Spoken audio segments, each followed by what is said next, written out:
हे दिसतंय का मागपर्यंत? सर्वप्रथम धन्यवाद विनायक, अतिशय चांगल्या तऱ्हेने प्रस्तावना केल्याबद्दल. आज मी विषमतेविषयी बोलणार आहे. मुख्य म्हणजे या स्लाईड्सच्याकडे जाण्याच्या अगोदर मला एक थोडासा इतिहास सांगायचा. आज विषमता ही त्याने उच्चांक गाठलेला आहे, म्हणजे त्याची आकडेवारी मी देणार आहे. आणि आपल्याला कदाचित वाटेल की विषमता जर का असेल समाजामध्ये तर काय बिघडतं काय. इनफॅक्ट कॅपिटलिझमच्या किंवा भांडवलशाहीच्या काही तत्वांमध्ये थोडीशी विषमता असलीच पाहिजे किंवा असावी असं म्हणणारे सुद्धा बरेच तज्ज्ञ आहेत. किती चांगली असते भांडवलशाहीला किंवा अर्थव्यवस्थेला. पण ही विषमता जर का खूप वाढली तर काय होतं याचं एक आपल्याला थोडं विचार केला पाहिजे. त्याकरता मी त्यातलं इकॉनॉमिक्स अगदी सोप्या भाषेत मी सांगण्याचा प्रयत्न करणार आहे. मला कल्पना आहे जयती घोष इथे बसलेले आहेत, पण तरी मी धाडस करणार आहे. पण त्याचं असं आहे की विषमता जर का प्रचंड वाढली समाजामध्ये तर असलेल्या वस्तू, बाजारपेठेत असलेल्या ज्या वस्तू आहेत त्या सगळ्या वस्तू खरेदी करण्याची क्षमता समाजाकडे नसते. कारण मेजॉरिटी लोकांकडे पैसाच जर का त्या वस्तू खरेदी करण्याकरता नसतील.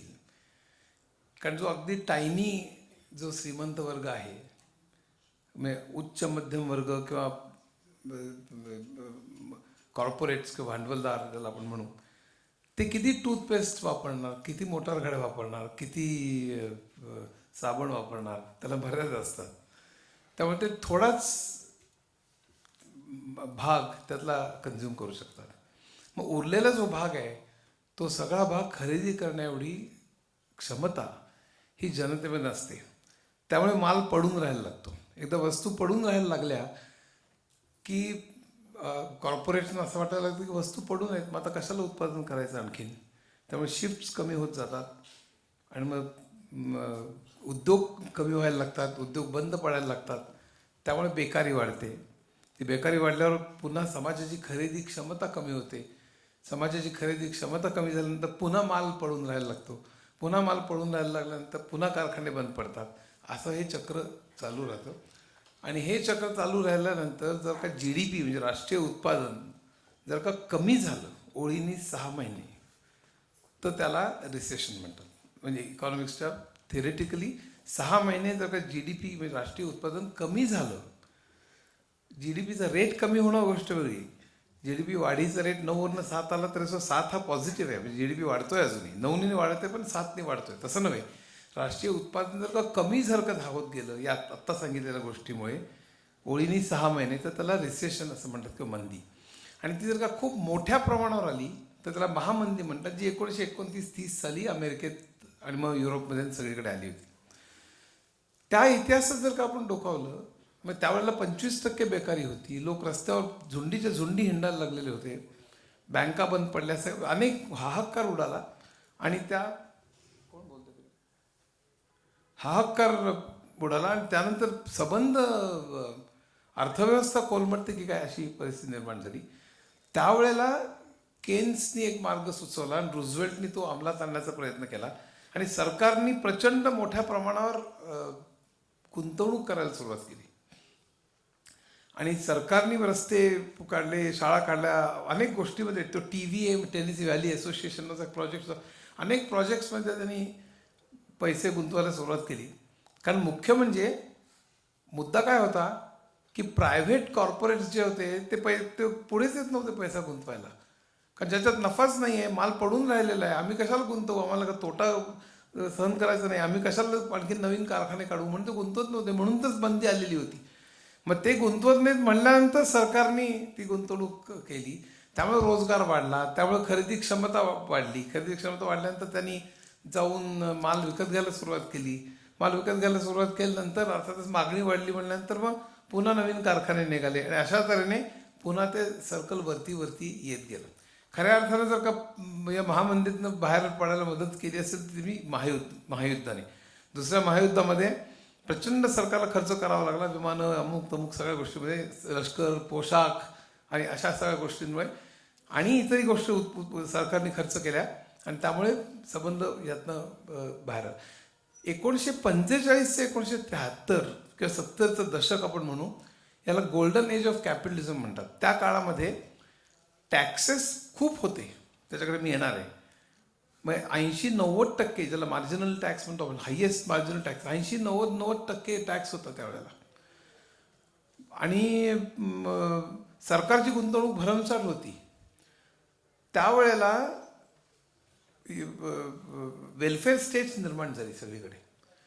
गरीब श्रीमंत दरी ही प्रचंड खालावली, विषमता सगळ्यात कमी होती. त्यावेळी तेजीमंदीचे बुडबुडे जवळपास आले नाहीत. त्यावेळेला अनेक गोष्टी म्हणून त्याला गोल्डन एज ऑफ कॅपिटल. तरी सुद्धा त्या रेट ऑफ ग्रोथ म्हणजे GDP वाढीचा दर साधारण 2-2.5% होता. म्हणजे तो काय भयंकर पडला होता अशातला भाग नाही. आणि त्यामध्ये इनफॅक्ट एक ते पुढे येणार स्लाईडमध्ये आहे की त्यावेळेला $25,000 वर्षाला, मग आत्ताच ते $3,75,000 $3,75,000 होते. त्याच्यापेक्षा जास्त जर का पगार कोणाला मिळाला तर त्याच्यावर 100% टॅक्स सरकारने लावा. म्हणजे त्याच्यापेक्षा पगार असताच कामा नये अशी अट त्यांनी घातली. त्यामुळे विषमता खूपच कमी झाली आणि एक मध्यम वर्ग तयार झाला. आणि त्या मध्यम वर्ग तयार झाल्यामुळे तो आणखी बाजारात जाऊन माल विकत घ्यायला लागला आणि मग कॉर्पोरेट्सना त्यामुळे गुंतवणूक वाढली आणि संबंध ती व्यवस्था ही वरती आली. त्या वेलफेअर स्टेट्समध्येच मग पेन्शन आलं, बेकार भत्ता आला, अनेक सुधारणा केल्या. आज ज्या आपण सगळ्या पाश्चिमात्य जगाचे गोडवे गातो, सुधारणा म्हणतो, रस्ते बघा, इकडे बघा, बेकार भत्ता, त्यांची काळजी कशी घेतली जाते, हे सगळं त्या काळचं आहे, लक्षात ठेवा. आज हे त्याला कोणी विचारत नाही आहे. कारण 1991 सालनंतर आणि युरोपमध्ये, अमेरिकेमध्ये 1980च्या दशकानंतर जेव्हा ग्लोबलायझेशन आलं त्यानंतर सगळं चित्र पालटलं. त्यानंतर संबंध कराचे दर आहेत, ते कराचे दर 90-80% धाडकन खाली येऊन 30% आले. जग भारताने पण ते सगळं फॉलो केलं. म्हणजे सप्लाय साईड इकॉनॉमिक्स ज्याला म्हणतो ते तिथं सुरू झालं की कराचे दर कमी केले तर लोक उत्पादन करतील आणि त्यामुळे GDP वाढेल असा एक त्यांचा दावा होता. तो फोल ठरला, हा भाग वेगळा. पण त्यामुळे कराचे दर 30% त्याने आणून टाकले.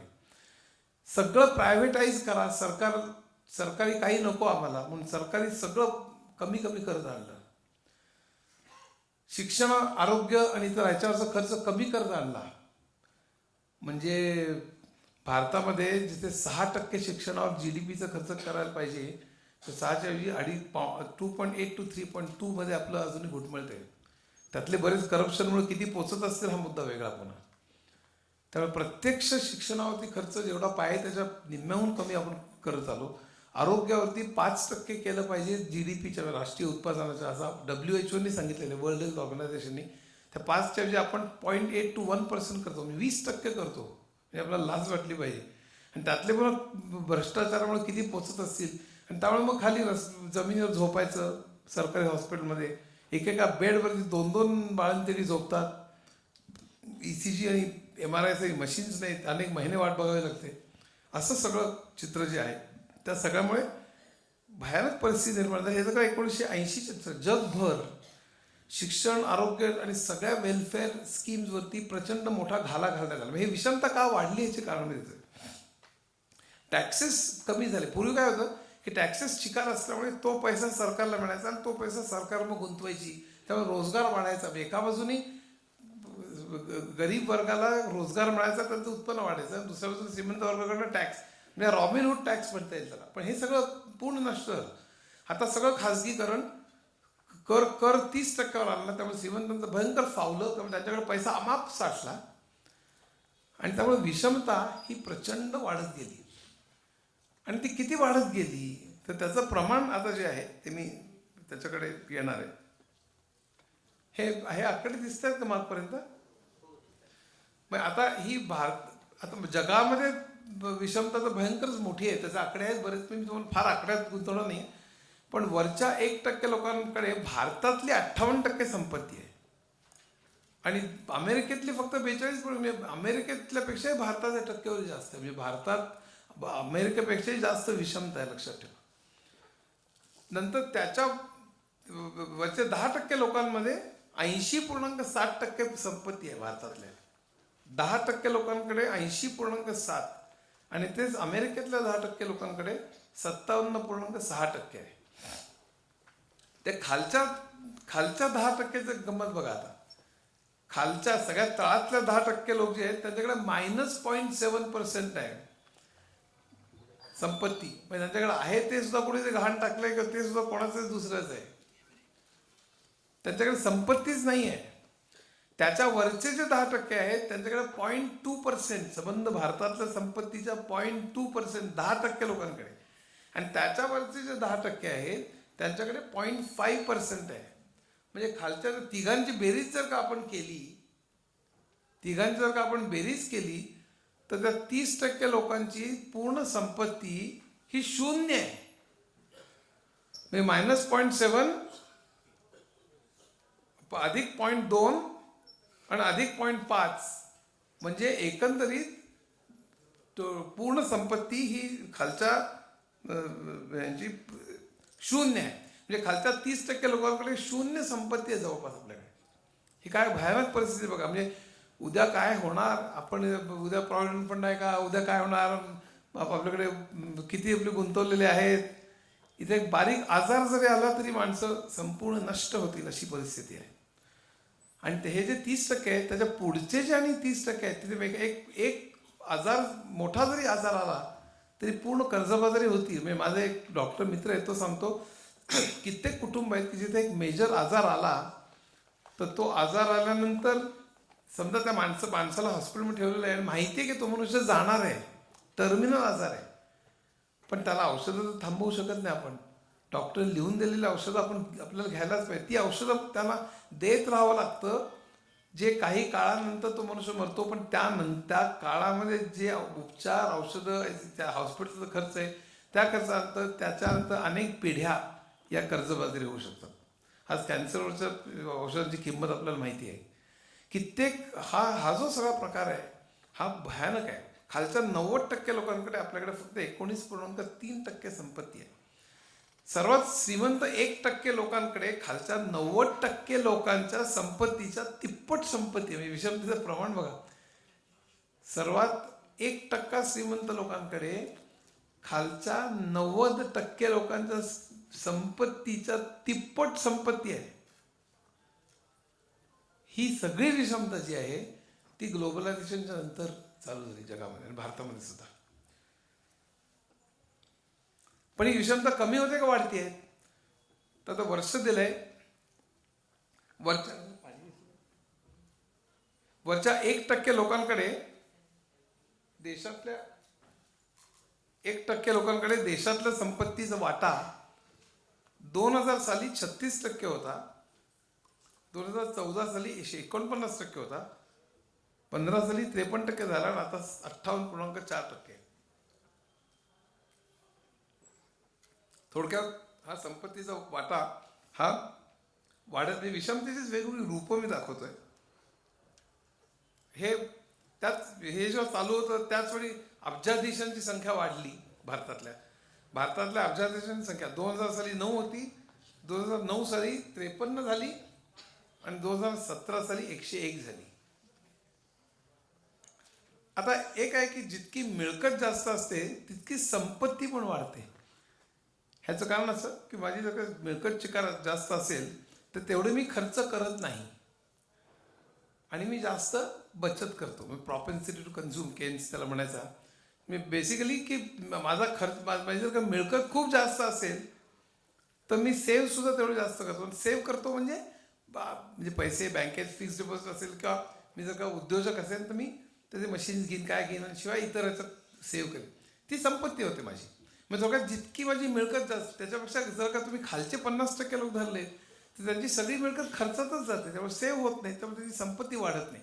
म्हणजे मिळकत ही जेमतेम पुरेल एवढी असेल किंवा अगदी थोडीशी जास्त असेल तर त्यांची संपत्ती वाढणंच शक्य नाही, आणि एका वर्गाची मात्र संपत्ती भयंकर वाढत जाते. सगळं मिळकतच मुळी त्यांची भयंकर वाढते.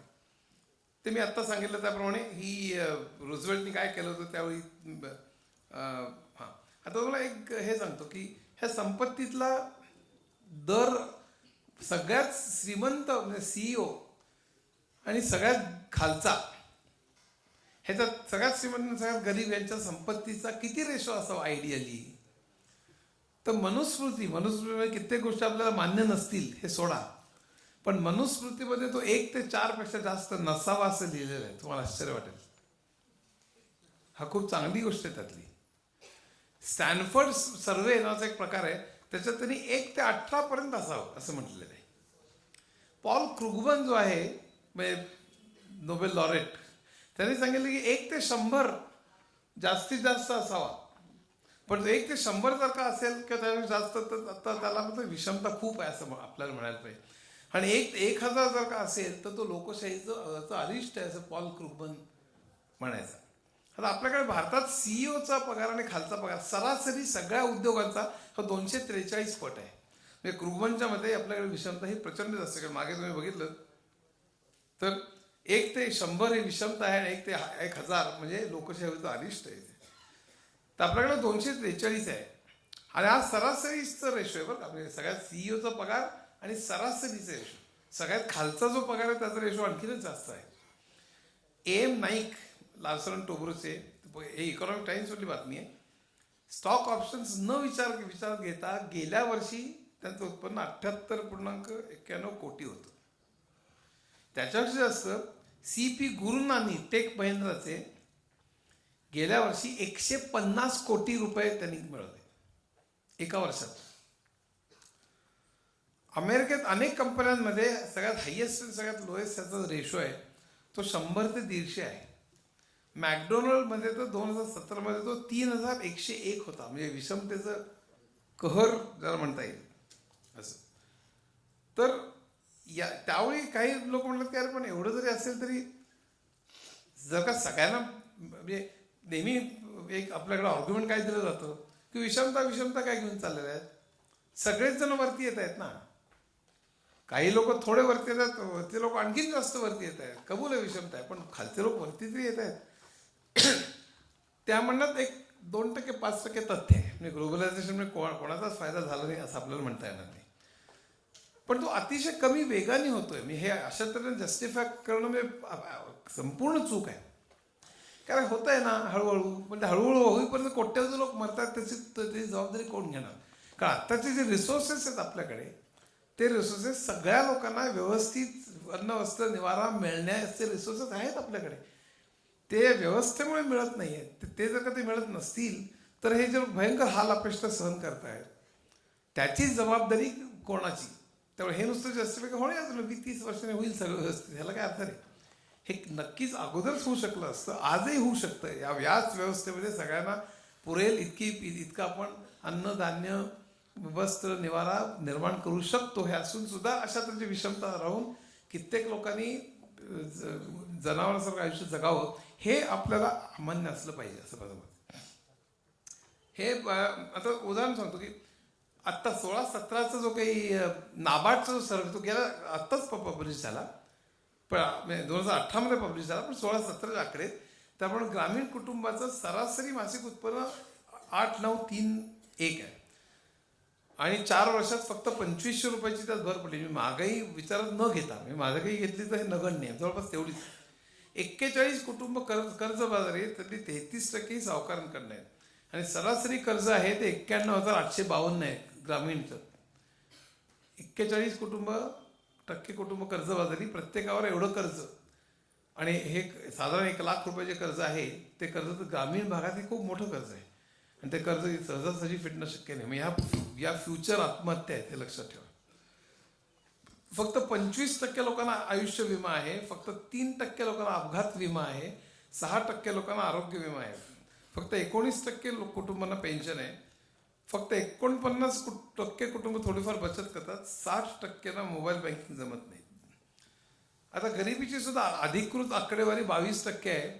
ते शहरात 38 रुपये आणि 32 रुपये आणि खेड्यात 28 रुपये वगैरे अशी काय काय ते आहे. पण त्याला काही फार अर्थ नाही आहे, कारण खरी गरिबी म्हणजे उत्साह पटनाईक यांनी खरी गरिबीचं खूपच ॲनालिसिस केलेलं आहे आणि NSSच्या आकड्यांवरून सांगितलं की 75 ते 77% लोकांना ज्याच्यावर गरिबीचे आकडे बेस्ड आहेत की 2400 कॅलरीज तुम्हाला मिळायला पाहिजेत आणि खेळामध्ये 2100 कॅलरीज तेवढे तुम्हाला मिळतात का, हा सर्वे ॲक्च्युली केला आहे NSSच्या लोकांनी.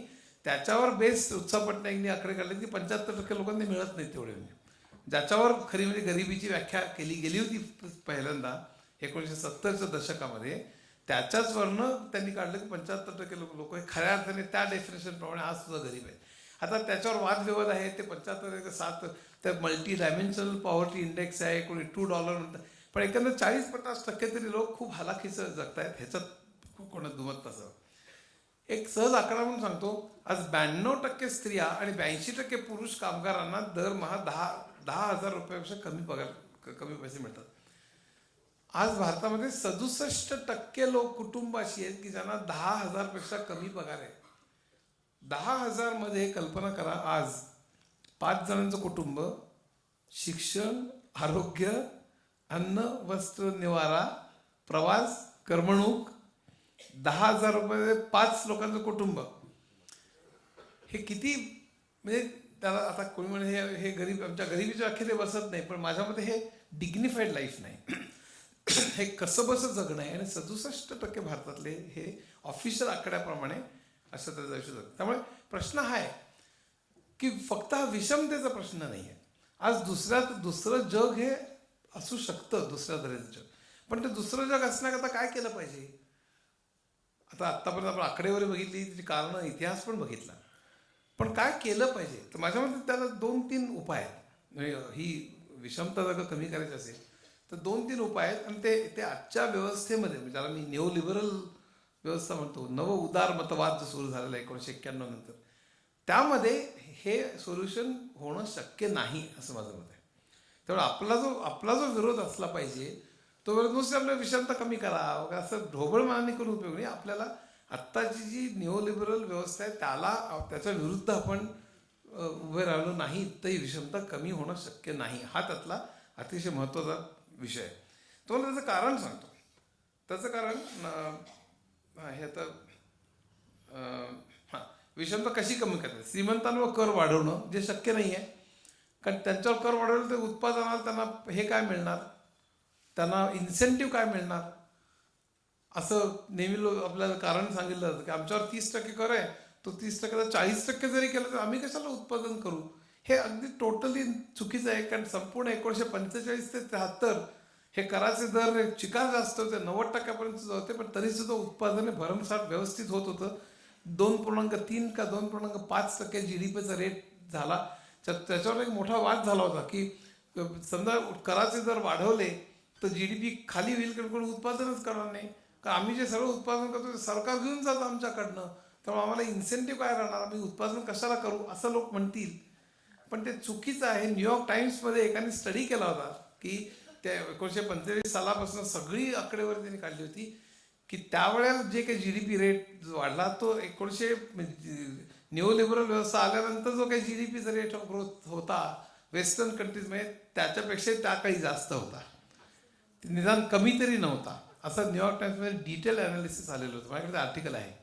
त्यामुळे हे असं म्हणणं की कर वाढवले तर उत्पादन कमी होईल, हे म्हणतात लाफर कर म्हणतात, त्याप्रमाणे ते सगळं चुकीचं आहे. हे आता दिसून आलेलं आहे. दुसरं म्हणजे डायरेक्ट टॅक्सेस वाढवले पाहिजेत. मी त्या आकडेवारी सांगतो, तुम्ही चार्ट व्हा अक्षरशः. डायरेक्ट टॅक्सेस वाढले पाहिजेत. थेट कर म्हणजे कुठला, आपला इन्कम टॅक्स असतो तो, ज्याचं उत्पन्न जास्त त्याला कर जास्त. ह्या विषमता कमी करण्याचा सगळ्यात सोपा मार्ग आहे. पण आपण काय करतो, इनडायरेक्ट टॅक्सेस वाढवतो. इनडायरेक्ट टॅक्स म्हणजे आपल्या बुटावर सेल्स टॅक्स, आता GST असेल, वॅट असेल, पूर्वी तर GST असेल. तर हा जो इनडायरेक्ट टॅक्स आहे तो इनडायरेक्ट टॅक्स सगळ्यांना सारखाच असतो. 5,000 रुपये उत्पन्न असणारे तो बूट घेतला तर भरावा लागतो, आणि 5 लाख उत्पन्न असेल तरी तो बूट घेतला तर त्याला तेवढाच टॅक्स भरावा लागतो. त्यामुळे उत्पन्नाच्या मानाने उत्पन्नाचा रेशो बघितला तर श्रीमंत माणसाला तो फारच कमी भरावा लागतो, पण गरीब माणसाला त्याच्या उत्पन्नाच्या मानाने तो इनडायरेक्ट टॅक्स खूपच जास्त भरावा लागतो. पण त्याला म्हणून डायरेक्ट टॅक्स जो आहे त्याला प्रोग्रेसिव्ह टॅक्स म्हणतात, की तो जितकं उत्पन्न जास्त तेवढं तुझ्याकडनं आम्ही घेतोय आणि मग जास्त समाजाकरता त्याचा वापर करतोय, रोजगार निर्माण करण्याकरता किंवा विषमता कमी करण्याकरता, बेकार भत्ता असेल, अनेक गोष्टी असतील. यांनी विषमता कमी होते. पण इनडायरेक्ट टॅक्सनी विषमता उलटी वाढते, कारण इनडायरेक्ट टॅक्स हा प्रोग्रेसिव्ह नसतो, त्याने उलट गरिबांवरती जास्त बोजा पडतो. तर त्यामुळे विषमता कमी करण्याकरता आपल्याला डायरेक्ट टॅक्स वाढवायला पाहिजे, इनडायरेक्ट टॅक्स कमी केला पाहिजे.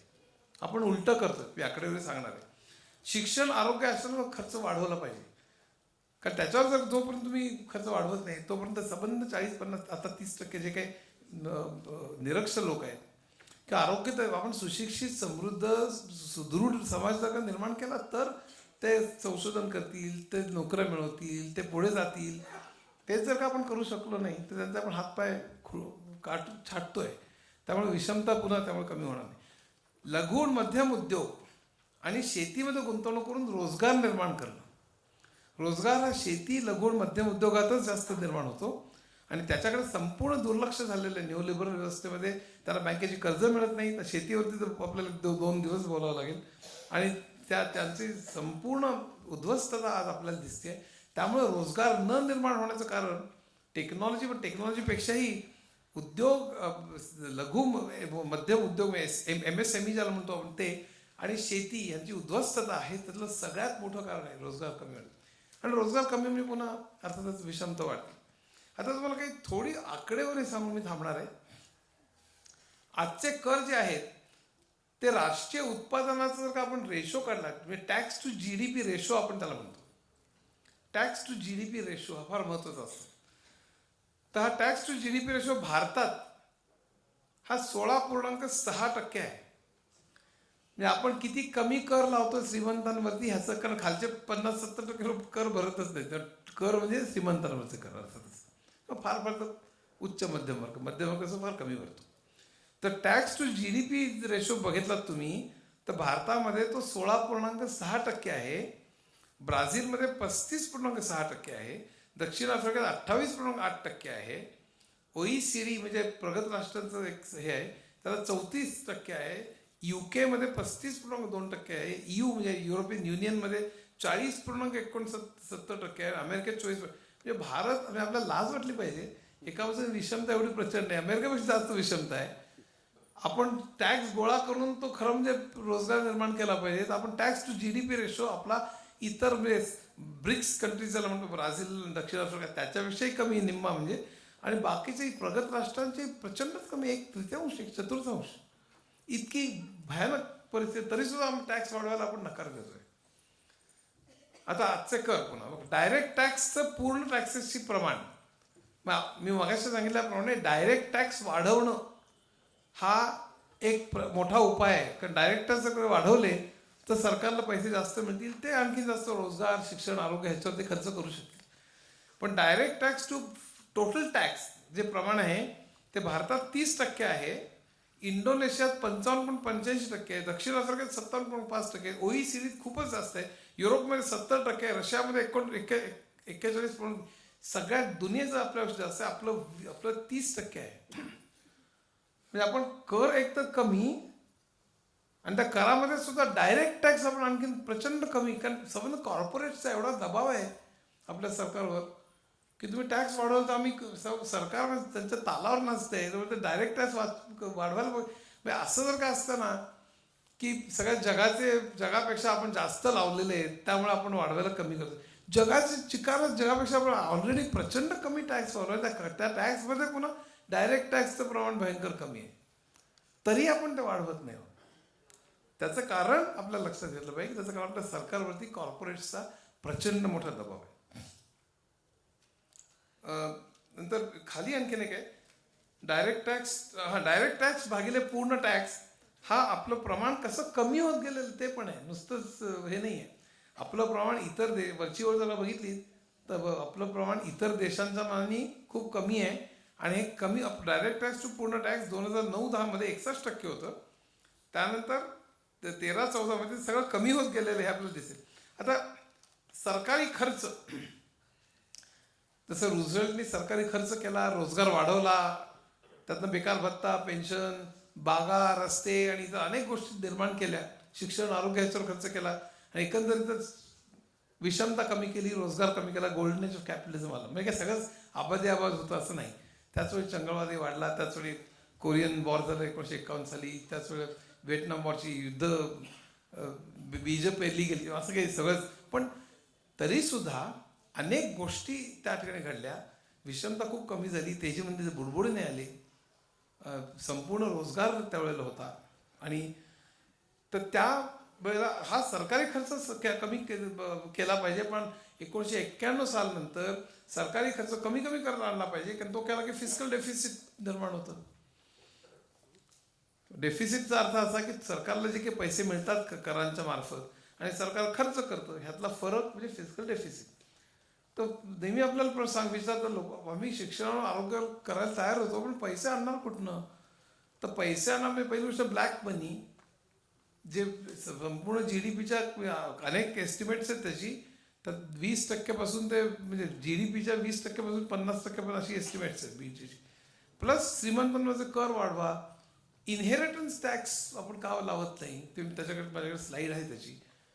एक साधी गोष्ट आहे, आपला न्यायावर जर का विश्वास असेल तर एक मनुष्य श्रीमंत घरात जन्मतो प्रचंड, म्हणजे अंबानीसारखा, आणि तो कोट्यावधी अब्जाधीश होतो जन्मताच, आणि दुसरा चोपडपट्टीतनं त्याच्याशी कम्पीट करतो, आंतरप्रिनरशिप पाहिजे म्हणून. हा अन्याय नाही का? हा म्हणजे खऱ्या अर्थाने जर का न्याय व्यवस्था पाहिजे, खऱ्या अर्थाने येणं शक्य नाही गोष्ट होईल, खऱ्या अर्थाने तर खरं म्हणजे ही जी संपत्ती आहे ती तुम्ही मिळवली, कबूल आहे, ती सगळी आता राष्ट्राची झाली. आता नवीन तुझ्या मुलाने पुन्हा पहिल्यापासून इतरांसारखंच कम्पीट केलं पाहिजे. तुला वेगळं का असा प्रश्न विचारला पाहिजे ना आपण, की तुला जास्त का, तो वडिलांनी मिळवले म्हणून तुला जास्त का, तू रेसमध्ये तू पहिल्यापासूनच पुढे इतरांनी मागे, ही कुठली व्यवस्था आहे? हा एवढा साधा प्रश्न आहे, आपण विचारत नाही. त्याला एक मधला तोडगा असा की निदान इनहेरिटन्स टॅक्स आपण लावावा. तुम्हाला आश्चर्य वाटेल की आज वेळ झाली 5 मिनिटं.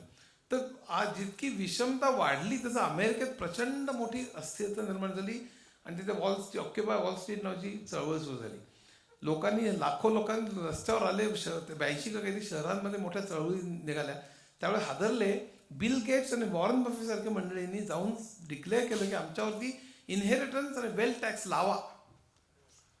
पिकेटीने तर पुस्तक लिहिलं, त्याकडे येत नाही, विषमता म्हणलं तर त्याला ओलांडून जाऊ शकत नाही, पण आमच्यावर इनहेरिटन्स आणि वेल्थ टॅक्स लावा, कारण हे आता चळवळ भयंकर रूप धारण करेल, उग्र रूप धारण करेल, तेव्हा हे लावा अशा तऱ्हेची रिक्वेस्ट करणारे हे दोघं त्यावेळेला गेले. दोघं आणखी मोठी यादी आहे तिकडे, 10 लोक गेले होते. तर ते एवढं असून भारतामध्ये इनहेरिटन्स किंवा वेल्थ टॅक्स नाही. मला तर ते आकडे जातात. हे आपण सरकारी खर्च किती कमी करतो, माझ्याकडे खूपच आकडे. बाहेरच्या देशांच्या मनाने लाजीरवाणी आपण खर्च करतो. माझ्याकडे प्रचंड मोठे आकडेवारी आहे, पण त्यात आपल्याला वेळ नाही आहे. पण हे जे आहे बरं का, वारसा हक्काने मिळालेल्या संपत्तीवरचा कर भारतात 0%, फ्रान्स 0.38%, दक्षिण Korea 0.25%, America 0.24%, Germany 0.19%, UK 0.17%, Brazil 0.05%. पण आपण 0, म्हणजे आपल्याला आय कॅन्ट बिलीव्ह दिस. संपत्ती वेल्थ टॅक्स भारत 0%, अमेरिका 18.2%, दक्षिण आफ्रिका 10.3%, ब्राझील 4.4% वगैरे. आता बेसिकली असं आहे की आपल्याला विषमता खऱ्या अर्थाने कमी करायची असेल तर अनेक मार्ग आहेत त्याच्याकरता. एक तर टॅक्स वाढवणं, आणि ते फार आपण वेगवेगळे कारण जगाच्या मानाने आपण फारच कमी टॅक्स लावतोय. त्यातनं डायरेक्ट टॅक्स वाढवणं, संपत्तीवरचं टॅक्स वाढवणं, इनहेरिटन्स टॅक्स वाढवणं. संपत्तीने वेगळे, इनहेरिटन्स म्हणजे वारसा हक्काने जे मिळाले त्याच्यावर तुम्ही टॅक्स जर का भरला. माझं म्हणणं खरं म्हणजे सगळ्यांनी अफ्रेश सुरू करून रेस खरं म्हणजे न्याय्य व्हायला पाहिजे, पण तसं होणं शक्य नाही, आपल्याला माहिती आहे. पण निदान इनहेरिटन्सवरती तुम्ही टॅक्स लावा, फार कमी 0.038 वगैरे, काही अर्थ नाही, पण निदान तेवढा जरी लावलात तुम्ही दरवर्षी तरी भरपूर पैसे तुमच्याकडे जमा होतील. टॅक्स वाढवणं, डायरेक्ट टॅक्स वाढवणं, इनहेरिटन्स टॅक्स वाढणं, हे आणि हे सगळे पैसे शेती, लघु उद्योग, मध्यम उद्योग, नंतर इतर सार्वजनिक कामं, आरोग्य, आणि या सगळ्यामध्ये भरपूर खर्च करून जर का आपण रोजगार निर्माण केला आणि सार्वजनिक व्यवस्था बळकट केली, सगळे हॉस्पिटल, शाळा, सगळी अवस्था बघा शाळेची, पगार नाही शिक्षकांना, म्हणजे मी आता त्यात शिरत नाही, ते फार मोठा विषय आहे. पण हे सगळं बळकट केलं तर आपण समृद्ध चांगला समाज निर्माण करू शकू. पण आजची जी व्यवस्था आहे, आजच्या 9 वाजताच्या डिबेट्स बघाल तरी कोणाला पडलेलं नाही. टॅक्स थोडा 30 ते 40% जरी केला, 90 सोडून द्या, 30 ते 40% तरी हे सगळे 9 वाजताचे डिबेटवाले सगळे अर्थतज्ञ आहेत, ते सगळे मधमाशांसारखं तुमच्या अंगावर कोसळतील, म्हणजे की कसं संपूर्ण व्यवस्था कशी कोसळेल आणि आम्ही कसं उत्पादन करणार नाही आणि सगळं कसं चुकीचं आहे. जे 90% असून सुद्धा GDP त्यावेळी वाढलेला होता गेली 40-50 वर्ष, हा सगळा इतिहास डोळेझाक करून ही मंडळी सातत्याने फक्त कॉर्पोरेटचा आवाज बनवून आपल्याला ते सगळं सांगत असतात. त्यामुळे या व्यवस्थेमध्ये विषमता नष्ट होण्याची शक्यता मला अजिबात दिसत नाही. धन्यवाद.